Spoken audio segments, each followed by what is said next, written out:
I mean, this is what blows my mind. To dig back into the Volcker Rule, doesn't it feel like we are getting in the weeds? If you remember, it took them a year and a half to even agree on what the term market making meant. Now we want to get deep into HFT? Right. Well, I mean, so just to separate the two things, I think the Volcker Rule component of this, based on the reporting I've seen so far, and like David says, this all hasn't been released yet, so this is premature, but it seems to be targeting this percentage they're allowed to own in funds.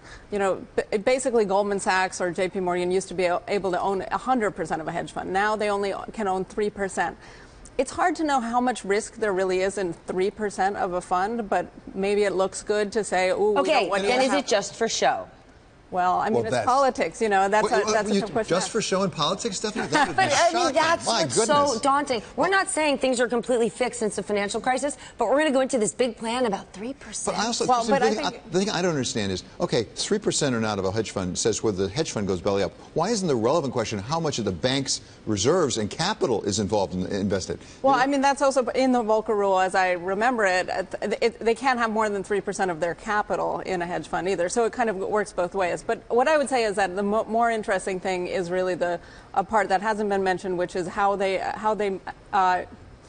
put the swaps within the financial companies. Right now, they're allowed to have it in the deposit-taking part of the bank. There's been a lot of brouhaha led by the Elizabeth Warren side of the aisle, and Hillary's proposal seems to be saying they want to go back to that. This would basically completely cramp any derivatives type businesses based on where they would need to keep all these reserves. Right. What's your take, Steve?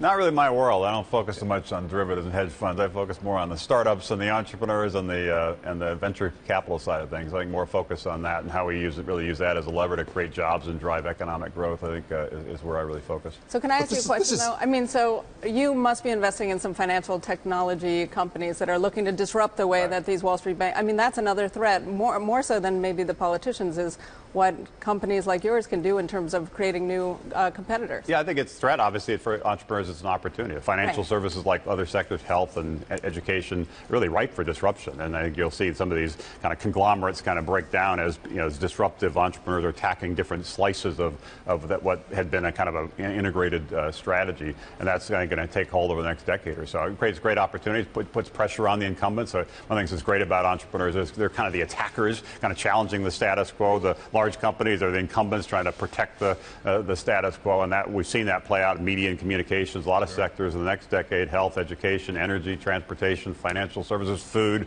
They're all up for grabs as entrepreneurs are really starting to kind of focus much more attention. Is your fund doing any of that? I know John Mack, who's coming on later, is involved in some. We have done some. We invest across the economy. We're really trying to invest in people and ideas that can change the world, really improve how people do their kind of everyday lives and disrupt big sectors of the economy. Financial services and fintech, what they call it, is certainly one area we're focused on. I'd like to come back to Stephanie's question, which really strikes me. This is politics. It is a political season. It's an election. I understand all that.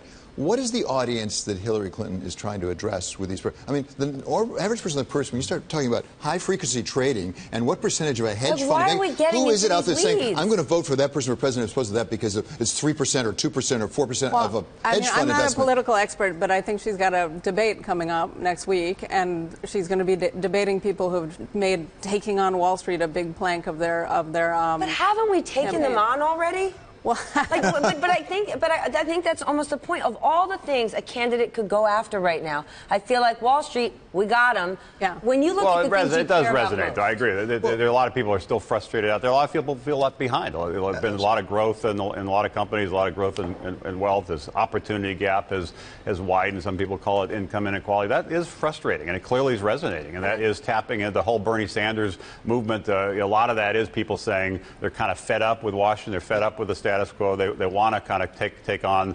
the Wall Street and some of the big banks. So it does resonate. And I get that in a general sense. We want to take on Wall Street, but that translates into, and she is talking apparently about holding individual executives personally responsible. People get that. Ben Bernanke's been talking about that. I just don't get this technical stuff. I don't think people can understand that. What I would say is that people sort of innately understand that there's something in their lives that's helped by some of the companies that Steve backs, right? These startups, like the new technology app Apple, Google, they get why that helps their lives. They don't really understand why this fast trading does. It's hard for Wall Street to make a case why you need this sort of microsecond trading and why it makes your life better. And then sometimes they read that it causes things like the flash crash. And I think the average... Banks don't make something that's in your home that makes your life better. So politically, it's harder to defend than, starting a new technology. Well, they actually don't make anything. They're not really making products and services, more about moving money around, and it's an important part of the economy. But I think most people in the country really want to figure out what are the people that are creating the products, services that can improve their lives, that they can relate to,